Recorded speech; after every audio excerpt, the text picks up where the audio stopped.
যাই হোক, তো আমি তাদের হযরতদের কাছ থেকে পরামর্শ নিতে চাইব, আগামীতে আজকে তারিখ হলো 7 তারিখ 12 মাস 2020। আজকে 7 তারিখ পর থেকে যদি আবার বাইতুল মুকাররমে আমরা যাই, তাহলে কি আমরা আবারও খালি হাতে যাব, নাকি হাতে কিছু তুলে নেব? আমরা কি আমাদের ইমানি শক্তি, আমরা জিহাদি তামান্না নিয়ে কি আমরা আবার যাব? আপনারা আমাদেরকে জানাবেন। এদেশের লক্ষ কোটি তাওহীদি জনতা, লক্ষ কোটি যুবক এখনো নিজের জীবন দিয়ে ইসলামকে জিন্দা করার জন্য প্রস্তুত আছে।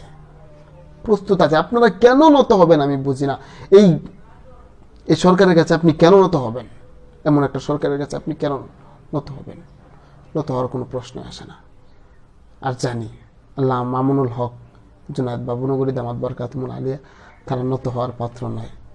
আল্লামা জুনায়েদ বাবুনগরী রহমতুল্লাহ আলাইহি দামাত বরকাতুহুল আলিয়াকে আল্লাহ নেক হায়াত দান করুক, দোয়া করি আল্লাহর কাছে। আমাদের এমন একজন রাহবার, আমরা আসলে ভাই রাহবার শূন্য হয়ে যাচ্ছি। আল্লাহ তাআলা আমাদেরকে জুনায়েদ বাবুনগরীর মতো এক সম্পদ দান করেছেন, আমরা এই সম্পদের কদর করব। বিশেষ করে আমরা এখনো বুঝতে পারতেছি না ভাই, আমরা কেমন সম্পদ হারিয়েছি। আল্লামা মুফতি আমিনী রহমতুল্লাহ আলাইহিকে আমরা কেমন সম্পদ হারিয়েছি, শাইখুল হাদিস আল্লামা আজিজুল হক সাহেব রহমতুল্লাহ আলাইহিকে হারিয়ে। কিন্তু ভাই আমরা এখনো বুঝতেছি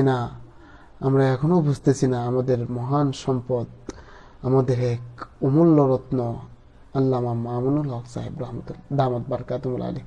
সেটা আপনারা কিছু মনে করবেন না, আমার মুখ দিয়ে রহমতুল্লাহ আলাইহি এসে পড়তেছে। আমরা এখনো বুঝতে পারছি না আমাদের কিরকম এক সম্পদ আমাদের কাছে আছে আল্লামা মামুনুল হক সাহেব দামাত বরকাতুহুল আলিয়া। আমরা সকলে মামুনুল হক সাহেবের পাশে থাকবো। প্রিয় দর্শক, বিপদ এলে চিনা যায় কে ইসলামের বন্ধু আর কে ইসলামের শত্রু। তার মধ্যে আমরা ইতিমধ্যে দেখতে পাচ্ছি, আহা আল্লাহু আকবার, আল্লাহ মাফ করো। আমি আসলে তাকে অত্যন্ত ভালোবাসতাম, হাফিজুর রহমান সিদ্দিকী, এখনো ভালোবাসি, ঠিক আছে। কিন্তু আমি কি বলবো, সে কিছুদিন আগে ওয়াজ মাহফিলে তার কথাবার্তায় আমি আজ পেলাম সে ভাস্কর্যের পক্ষে কথা বলল। সুতরাং এখন তাকে মহব্বত করার কোনো প্রশ্নই ওঠে না। হ্যাঁ, দালালগুলো চিনে রাখতেছি, পরে সব হবে। তো প্রিয় দর্শক, আলেম আমরা জানি আলেম হয় 3 প্রকার। আলেম 3 প্রকার হয় আমাদের দেশে। আলেম আছে 3 প্রকার আলেম আছে। এক প্রকার আলেম হলো দরবারি আলেম, আরেক প্রকার আলেম হলো উম্মতে আলেম, আরেক প্রকার আলেম হলো দরকারি আলেম। একটা দরবারি, আর একটা উম্মতি, আর একটা দরকারি। তো এর মধ্যে থেকে আমি মনে করব হাফিজুর রহমান মাটিকাটা কুয়াকাটা, সে দরবারি এবং উম্মতি দুইটার মধ্যে আছে। দরবারি কি? দরবারিটা হলো সে বিশেষ একটি জায়গা এবং বিশেষ একটি স্থান, যেগুলোকে সরকারি লোক যারাকে বলে, ঠিক আছে, সরকারি আলেম যেটা, ওটাই হচ্ছে দরবারি। তাহলে সরকারের দরবারে এই দরবারি আলেম। উম্মতে আলেম হইল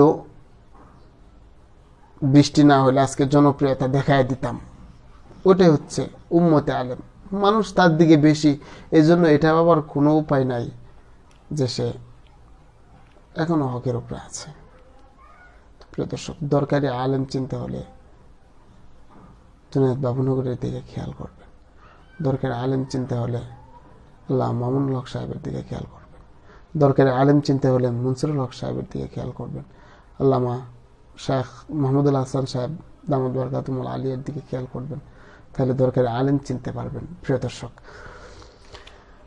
তারপরে আরেকটি বিষয় নিয়ে আমি কথা বলতে চাচ্ছিলাম যে তাওহীদের জনতা আমরা কোনো সময় খালি হাতে মাঠে নামবো না। আমাদেরকে আরেকবার মাঠে নামলে আমরা অস্ত্র নিয়ে নামবো, সরকারি মোকাবেলায় নামবো।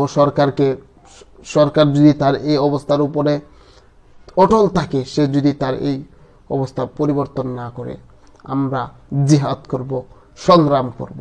এই সরকারের পতন হবে ইনশাআল্লাহ, সরকারের পতন হবে ইনশাআল্লাহ। সরকারের যত চামচিকা আছে না, নিক্সন যত চামচিকা আছে, সব কয়টাকে সাইজ করতে পারবো, সব কয়টাকে সাইজ করতে পারবো। তোমার নিজের রক্তটাকে তুমি একটু দেখো। হে যুবক, তোমার রক্তকে তুমি জিজ্ঞাসা করো, তুই কি ইমানের বলে বলিয়ান হয়ে নিক্সন চৌধুরীকে মারতে পারবি কিনা? দেখো তোমার রক্ত কি বলে। এক নিক্সন চৌধুরী কেন, 10 নিক্সন চৌধুরী আপনি একাই ঘায়েল করতে পারবেন।